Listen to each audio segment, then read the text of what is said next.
Today on The Pitch, we discuss some new developments in the standardization of solar inverter communication and the impact it will have on the industry in terms of safety and reliability. And here to explain it to us is SMA's Director of Marketing, Brad Dore. Hey there, Brad. Hey, Chris, thanks for having me today. I'm excited to chat and talk about standardization and some of the great things we're seeing in PV today. Well, I guess my first thing is standardization feels like a boring word for what we're talking about here. Do you agree or disagree with that? Chris, I think standardization is probably right up your alley. Given that you're a Browns fan, I can't imagine you're used to too much excitement. What we will be talking about today is the standardization of systems and their ability to comply with NEC 2017's rapid shutdown requirements. As I will note, we are in the middle of 2020 right now. So I guess why are we still trying to standardize to that requirement, Brad? Well, that's a good question. I think it's really important to understand the context of NEC 2017 690.12 when we're talking about that rapid shutdown requirement. And that code provision was really driven by a select group of manufacturers, and it was written in a way that almost exclusively benefited a few key players who were very active again in steering that code in a specific direction. So meanwhile, you've had in the background kind of the SunSpec Alliance, which has been involved in a number of other standards projects over the years. It got involved in creating a common language and a way that most of the industry could participate in the marketplace. And while standardization, as you mentioned earlier, it's not really a sexy topic, making things simple, lowering costs, improving safety, and really looking at less risk, those factors, those benefits do tend to excite PV executives. And that's exactly what the SunSpec Alliance does. It's a consortium of industry players all committed to the common shutdown language, which really reduces the risk of a proprietary solution. And it enables SMA, in our case, to provide a best-in-class solution. Why might some of these newer approaches be better or at least different than the systems we're already installing to comply with NEC 2017? I think what we'd like to do here is just share a couple slides here. When we're talking about standardization and optimization, we're really discussing several topics. Optimization generally equates to producing more power, but there are really several factors that influence how power and energy is produced. So you really need to look at kind of the full system in order to understand the scope of the situation. And when you talk about code compliance, that's really one value that needs to be considered. But really, there's many others, right? SMA has achieved a way to optimize each part of that process.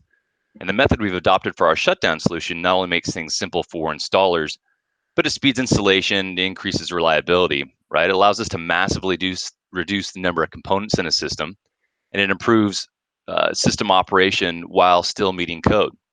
So when you start looking at each of those components, whether it's compliance, standardization, quality, reliability, safety, and then your service strategy, that all equates to producing power. If you look at the current model that's out there, you've got traditional optimization, which is kind of like working in full-time four-wheel drive all the time.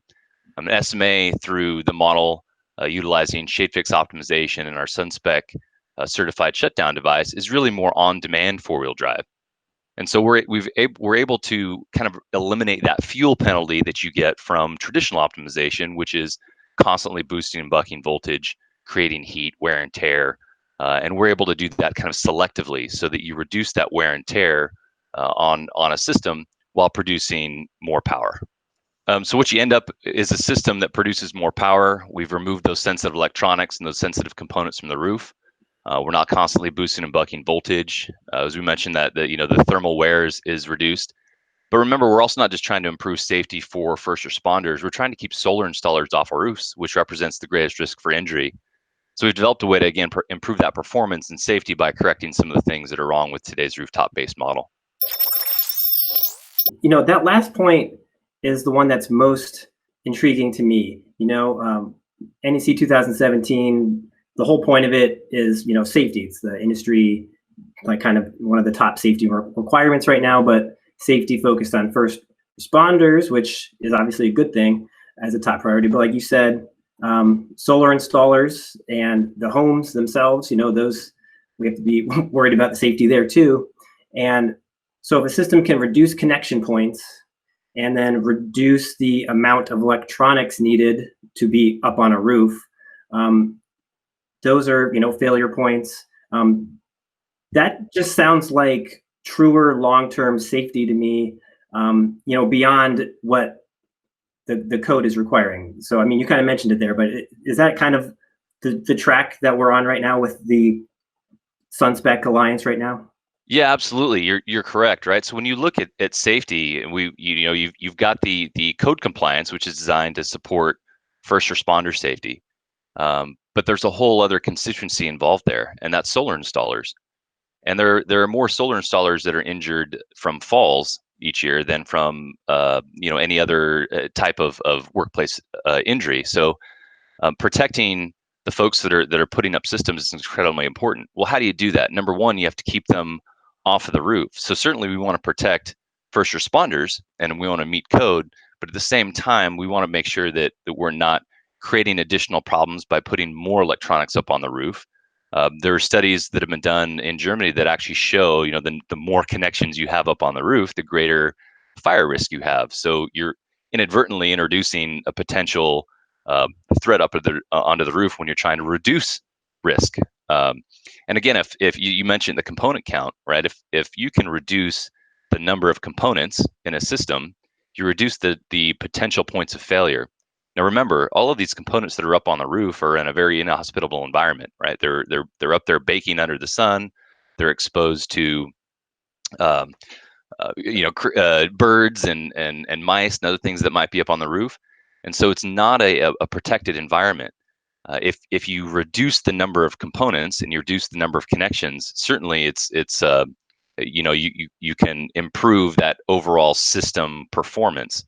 If an installer doesn't have to get up onto the roof to replace a faulty optimizer, that's one less time that he or she has to put themselves at risk for getting up onto the roof. So that really does play not only into power production, but it really plays into safety of all folks involved. Okay, cool. Well, so is there any place we can go to maybe learn more information on this? Because this is a huge topic and there's a lot more to come on it. I know that. Sure, we've got a couple of good resources for you. You can learn more about optimized solutions and minimizing risk via downloading our white paper. That's available at SMA-America.com/ShadeFix. And that goes into great detail on a lot of the topics that we've just discussed. We'll also be joining a webinar hosted by Solar Builder on July 9th called Managing Risk for Maximum Value in Residential PV.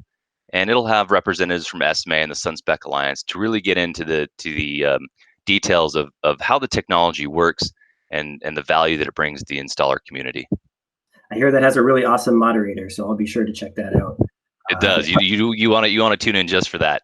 Yeah. All right. Well, hey, thanks for joining us on the pitch today, Brad. I appreciate it. I appreciate it. Thank you, Chris. For more in-depth info on the standardization efforts of SunSpec, how it reduces the risk for the solar industry and gives more freedom to solar installers, check out Managing Risk for Maximum Value in Residential PV with SMA and the SunSpec Alliance. That's a new Solar Builder webinar coming at you on July 9th. And if you're watching this after July 9th, don't worry, you can still click the link below and download the recording. Bye for now.